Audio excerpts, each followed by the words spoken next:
Hello, my name is Chris Young, and welcome to the UYC Show. Urban Youth Collaborative is a nonprofit 501c3 based in San Diego. Our mission is to support student-led Christian clubs on school campuses and connect local churches to those clubs. This is a weekly show to tell the story of all God has done through us, to encourage you, the listener, and help explain how this can be done wherever you are. Today we have Nate Landis back on the show. Nate is the founder and president of Urban Youth Collaborative.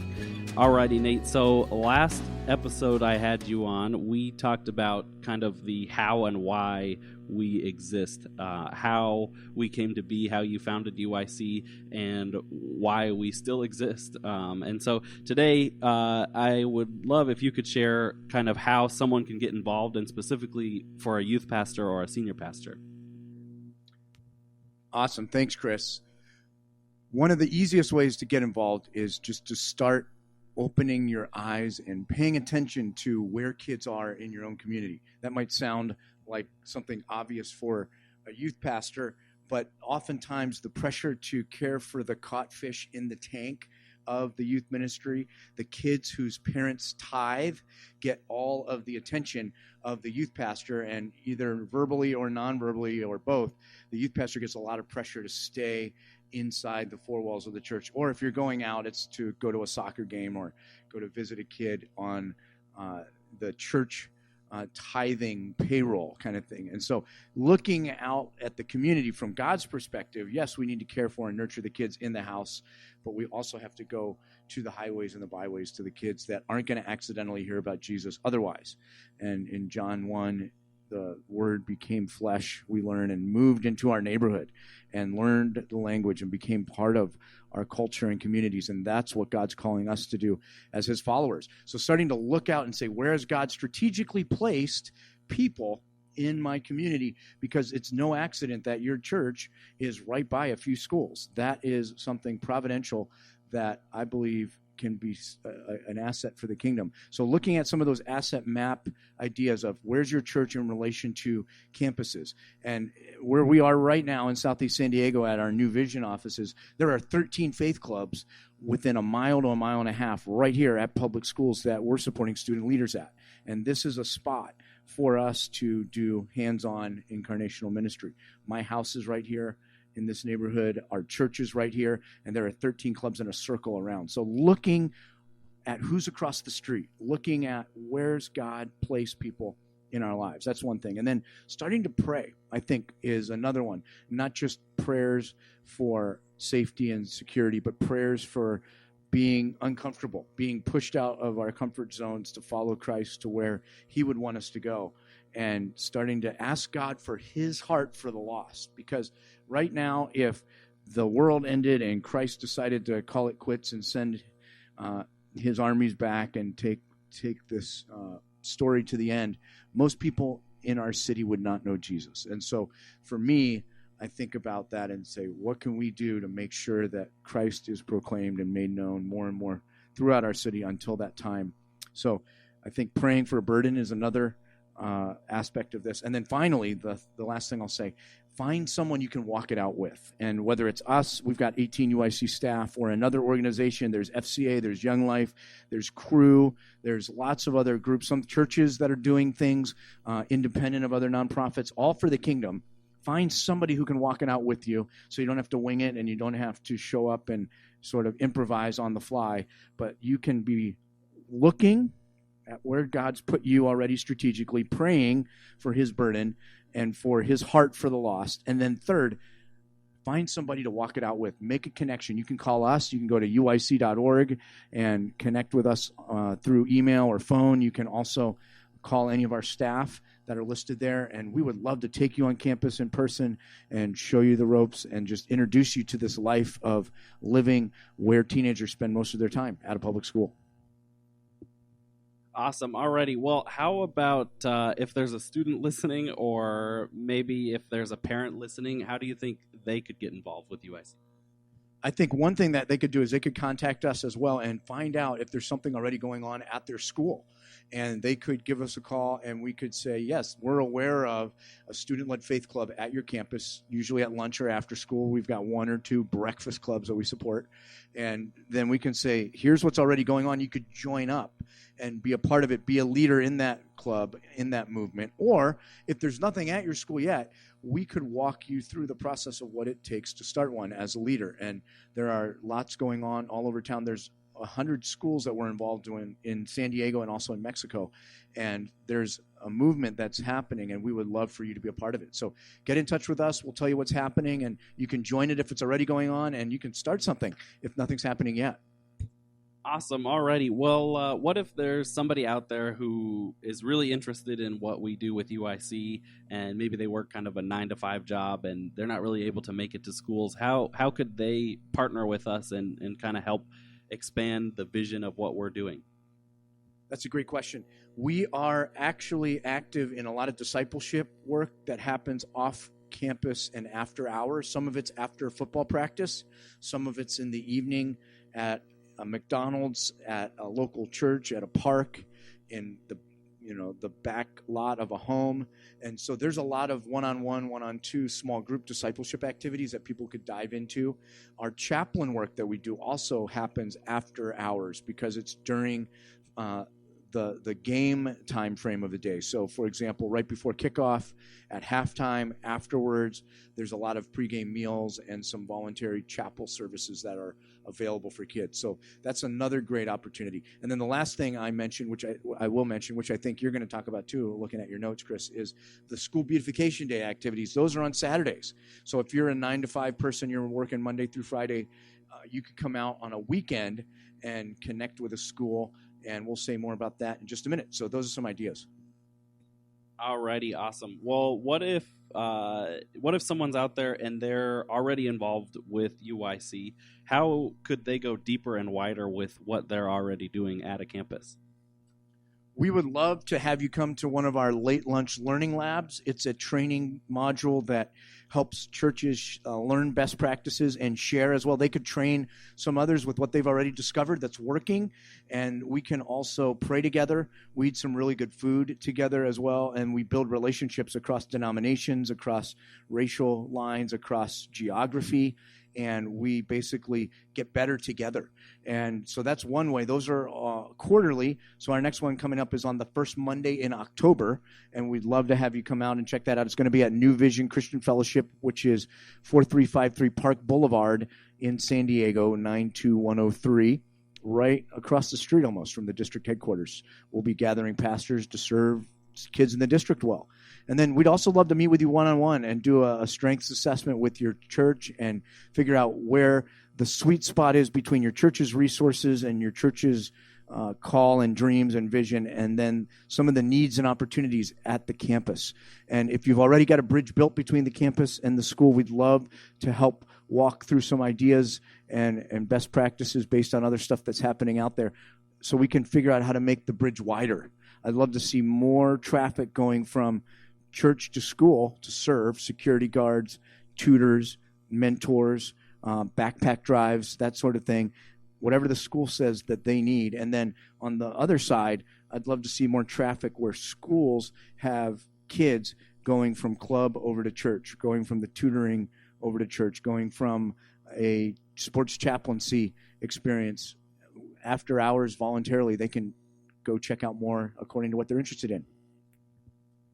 Awesome. And that School Beautification Day, I just checked the date, will be October 1st. So if you're interested in coming to a School Beautification Day, that Late Lunch Learning Lab, the next one is happening on October 1.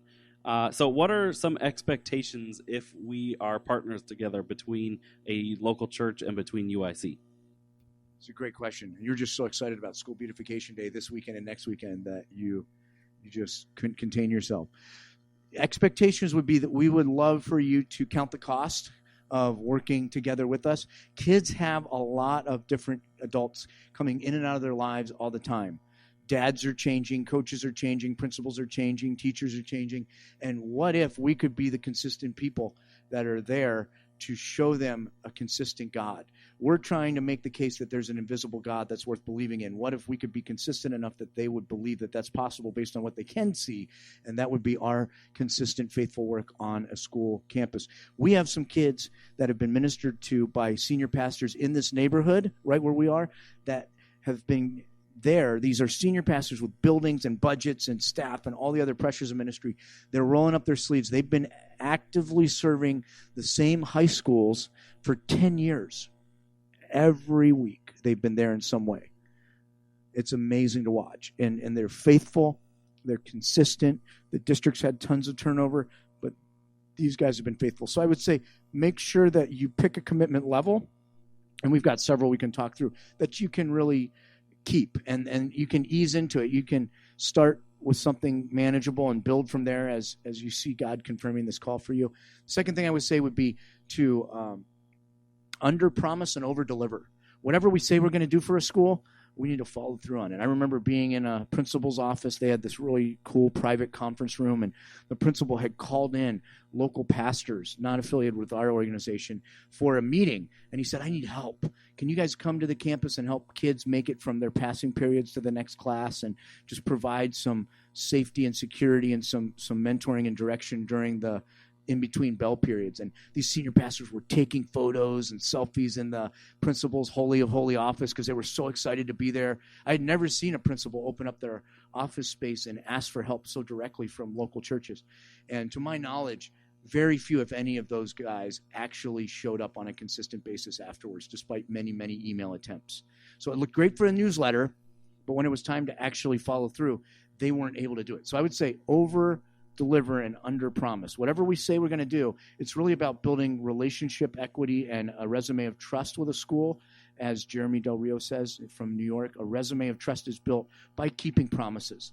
And so whatever we say we're going to do, we'll do it. And we'd love to start small and say, let's connect with one school and make that relationship really good. We've got a menu of options that you can try, but we don't want you to read it like a textbook. We want you to read it like a menu. Find one or two things that you can do really well and get good at that match up your resources with the opportunities and needs at a school. There's a sweet spot there that just may be God's will for your congregation. When you start doing that well, that becomes addictive. And you'll come back to us and say, I want another school. I want to do this again somewhere else because I noticed the middle school down the street doesn't have anything going on. We'd love to support student leaders there just like we've been at the high school. And so I think starting small, keeping our promises, and over-delivering is a great way to start. And we actually have a covenant relationship form that we fill out. There's no like music that plays. We don't release a flock of doves. There's no like ceremony. You don't sign in blood. But we basically have a conversation to say, for the next year, we're committing to walk together, and this is what we're going to be looking for. And it's something that's a win-win. It blesses the church. I see churches get saved through this. I see congregations come alive again as they open their hearts and their eyes and their arms to the next generation outside of the four walls of their church. That's great. Well, I want to transition now because we have School Beautification Day, which I was so excited to talk about earlier. We have School Beautification Day coming up August 11th and 18th. So could you talk a little bit about what School Beautification Day is? Yes, it is. If you're Catholic, it is not when a school dies and has two miracles attributed to it afterwards. It is when we go out onto public school campuses on a weekend and we provide meaningful facility work for a campus. This can be everything from mulching and pulling weeds to some churches that do more technical construction because they have skilled tradesmen and tradeswomen at their congregations. Pathways Church in Santee one year brought a two-person crane to West Hills High School in East County. One guy drove the lift shaft, the other guy drove the vehicle, and they moved a boulder from the back to the front of the campus that weighed thousands and thousands of pounds. And every time I drive past that school, I see that boulder sitting in the front now, and I think, the hand of God moved that boulder. But it was actually God's people that he sent that moved that boulder. So it is true. It definitely happens. So a painted door, Chris, becomes an open door with these relationships. And it goes back to what we talked about earlier about over-delivering and under-promising. And so it's a chance to just build relationships with no strings attached. It's great to see principals and pastors working on a shared project together. And they can say, wow, we are able to work together for some shared goals and some shared values. We all think kids matter. We all think that kids should be graduating more and gangbanging less. We all think that kids should walk on campus and have a nonverbal message that they matter. We all agree that kids are 100% of our future. So we have to care for them now because our society is depending on them. There's no plan B. It's this next generation that will be the leaders of our society. So being able to start relationships and do some meaningful work without strings attached is really what School Beautification Day is all about. It's a low threat thing for a church because you're painting benches. So if anybody's worried about proselytizing, the bench is really the only person you talk to because it's a Saturday morning. We do have some football teams and others that come out, but they're helping in the projects. They're working together, and we're helping to make the school look like Kids Matter and helping to meet some of those practical needs and get everybody ready for the new school year. Sounds good. Well, how can someone get involved? And maybe also talk a little bit, maybe the listener is listening after August 11th, after August 18th. How could they maybe do a School Beautification Day in October, say, or, in the spring? We do have one project that is happening in October. So, Chris, you weren't totally off with the School Beautification Day in October. There's stuff that happens all year round because of the needs. Budgets are tight. And so coming in to help provide some meaningful work directed by the maintenance staff, we try to make sure the school isn't painted the wrong color. We try to make sure that the tasks that are done are helpful, and we do a walkthrough in advance. And so these are happening all year round, and there are opportunities. Crawford High, for example, does one every quarter. So you could jump in, and we do try to negotiate with unions so they don't feel threatened. And we have places where they'll let us do it all year. Charter schools are always open. There's no union concerns at a charter school. So you could do a project every weekend if you wanted, assuming that there were that many needs and that there were available volunteers and the school wanted to keep doing it. So I would say contact us and or a school down the street. We'd be happy to walk you through what it looks like from start to finish to do a project. And then, like I said, a painted door often becomes an open door where they say, wow, the school really does want us there. Let's do more. And then on the school side, they'll say, wow, these people really sacrificed and really care for us, and they don't seem to have an agenda other than for the well-being of our kids. We'd like to have them back again. So get in touch with us. We'll walk you through the process. Alrighty. Do you have any final thoughts before we go? I did want to tell one story about how a progressive investment in a school district can lead to some very real transformation.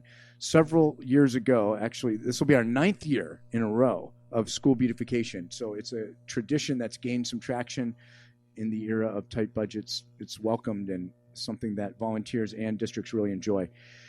Our very first ever School Beautification Day project that we were involved in, there were lots of other organizations that partnered together to do this. We did a very large-scale beautification effort down in San Ysidro, and we had 250 volunteers come out the first year. The second year, we had about 100 volunteers, so it gained enough traction that we were able to do it twice in a row.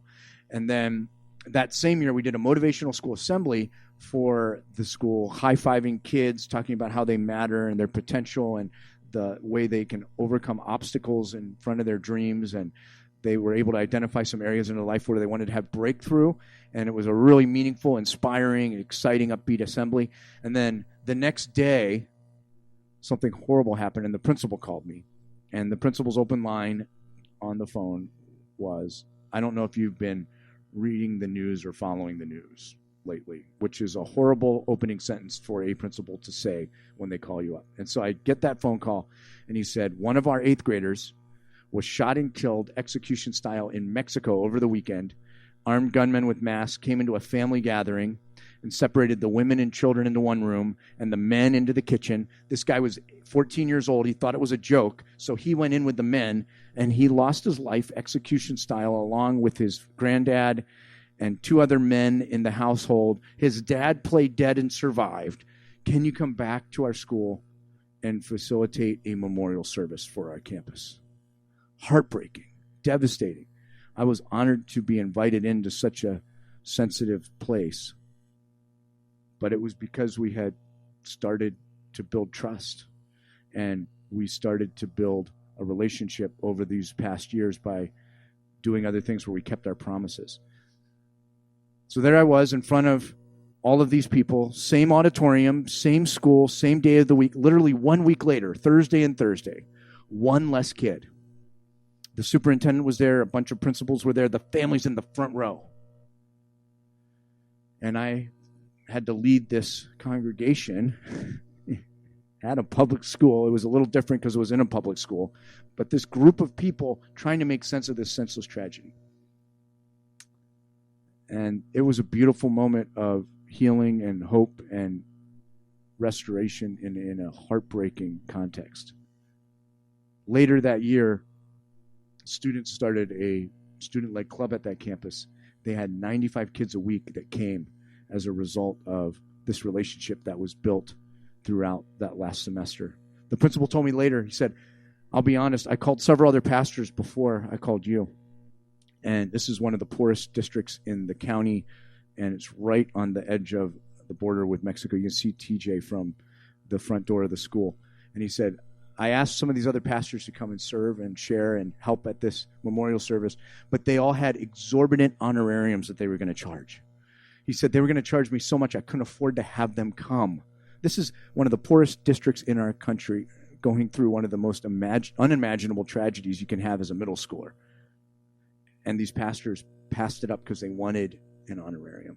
Then he told me my card fell out. And he said, Nate, you didn't charge me for the school cleanup projects that we did, even though those were large scale.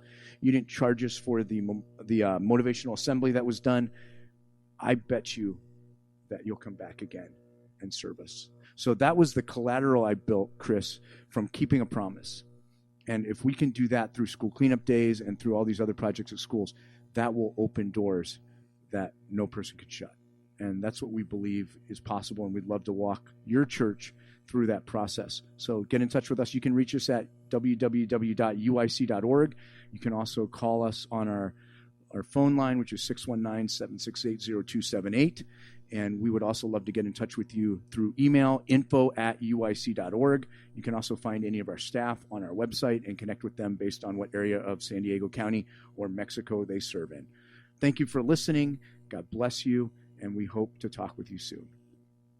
Alrighty, well, thank you again for listening. And again, for School Beautification Day, if you want to be involved with that, that's going to be August 11th and 18th. And for our next episode, we're going to have UYC's Executive Director, Carlos Nicasio, on to discuss his position with UYC.